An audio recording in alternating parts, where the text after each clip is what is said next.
Des passages comme le psaume 19, 1,4 et Romains 1,20 attestent du fait que la puissance éternelle de Dieu et sa nature divine se voient et se comprennent à travers ses œuvres, de sorte que les hommes sont donc inexcusables.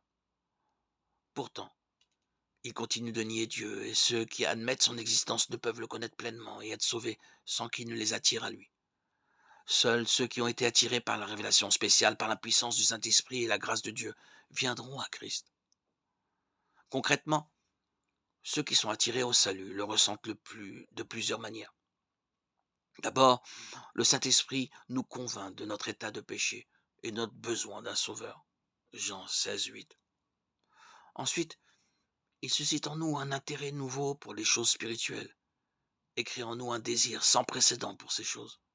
Soudain, nos oreilles s'ouvrent, nos cœurs s'inclinent vers lui et sa parole prend un sens nouveau et fascinant. Notre esprit commence à discerner des vérités spirituelles que nous ne comprenions pas auparavant. Mais l'homme naturel n'accepte pas ce qui vient de l'Esprit de Dieu, car c'est une folie pour lui. Il est même incapable de le comprendre, parce que c'est spirituellement qu'on en juge. 1 Corinthiens 2,14. Enfin, nos désirs sont également renouvelés. Il nous donne un cœur nouveau, sensible à lui, qui aspire à le connaître, à lui obéir et à vivre la vie nouvelle qu'il nous a promise. Romains 6,4.